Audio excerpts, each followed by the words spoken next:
Determine whether or not we have a happy Thanksgiving each year, but this year the Cowboys also get to determine whether or not we have a Merry Christmas as they head to South Beach to take on the Miami Dolphins on Christmas Eve. And joining us now with the preview, our good friend, Locked On Cowboys podcast host, Landon McCool. Good morning, Landon. Happy holidays. Good morning, and I hope the Cowboys provide that happy holidays for us. They gave us a very happy Thanksgiving, hopefully they can double up, right? But first of all, it's not going to happen if we have a repeat of what we saw last week against the Bills, where the Cowboys just could not get anything going offensively. The run defense was porous. What can they do to turn that around? Well, I think the first thing is obviously stopping the run, and that's easier said than done. But I do think that the run game that the Cowboys were able to kind of unable to stop against the Bills was partially due to the fact that their offense wasn't able to get going, right? Their offense wasn't able to put any pressure on the Bills to have to throw the football. It wasn't, extending drives. And then you add in on top of that the fact that the Bills were kind of buoyed by penalties that kind of extended these drives and allowed them to kind of keep going. I think all of those things are contributors to what the Cowboys have to fix. They have to make their offense more efficient to create first downs. They have to pull down the penalties in order to kind of stop continuing these drives as they go. Now we move on to this week's game against the Dolphins. They're 10-4, considered a Super Bowl contender. Feels like these are two very similar teams. They both have that reputation of not performing against the upper echelon in the NFL. And also this week, the Dolphins getting some help back with wide receiver Tyreek Hill. Just what is your grade of Miami and how they stack up against Dallas? Yeah, it is interesting kind of how they kind of parallel. They're like the AFC version of the Cowboys in some sense, where teams, they play very well. They have a good record. They score a bunch of points.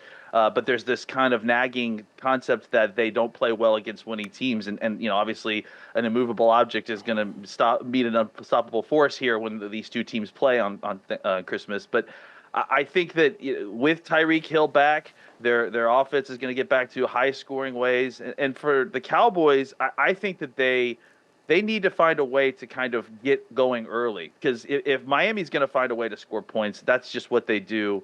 They have explosive players. Tyreek Hill is one of them that you mentioned. So the Cowboys have got to find a way to get points on the board early and establish that they can't get behind by more than 2 scores, because that's when things get completely out of hand. We saw what happened against Buffalo when that happened.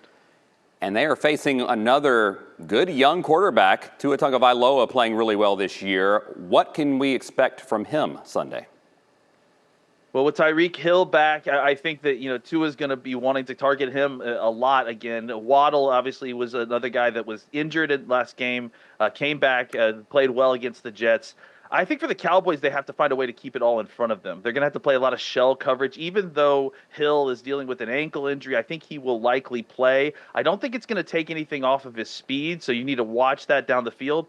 But where it may take a little bit off of him is his ability to create yards after catch once he gets the ball short. So I think the Cowboys should play a lot of shell coverage, have Tua try to get to them short, and then just rally to tackle. That's one of the big things that happened last week with Buffalo. Dallas is normally one of the best tackling teams in football, and they really kind of dropped the ball last week. They have got to clean that up, especially against a very talented Dolphins team. And that leads me to my next question. If the Cowboys struggled stopping the run against Buffalo, this Miami team really knows how to run the ball. Can they get that turned around in a week's time? Like we said, it's multiple things. They have to be able to kind of tighten up their run fits a little bit. But then on top of that, they got to put pressure on the Dolphins' offense to throw the ball by scoring points on their own side, on their own offense. Because otherwise, if you don't give the Dolphins any incentive to get away from the run, then yeah, they likely will just make Buffalo look like a happy game compared to what they can do on the ground. So the Dolphins are one of those teams that want to throw the ball. They want to be put into an excuse to throw the ball. So if the Cowboys can find a way to score early, shut things down early, and just prevent stupid penalties and make their tackles, they can put this into a throwing game. And then it's not an easy win. It's still a very difficult uphill climb. But I think that's a better game that the Cowboys can win. Last thing real quick, Micah Parsons. He's a star on the defensive side of the ball, but he also talked about fake analysts out there with some unfair criticism of the team. Should we read anything into that, as perhaps he's showing a little bit of pressure being applied in that locker room as we get down to the final weeks of the season? I actually am really enjoying his analysis. I think that he's correct. I think that a lot of people kind of overreacted to what happened with the Buffalo game.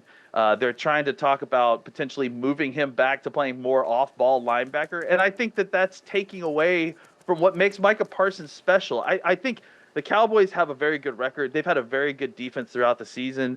They ran into a buzzsaw against Buffalo, and they may run into a buzzsaw again this week against Miami. These are two teams that have to get in the playoffs. They have to win in order to kind of, get further into their seeding and advance more than the Cowboys do, really. So I'm not trying to make huge changes on a very good defense just because of a bad performance. I think we need Micah Parsons rushing that quarterback.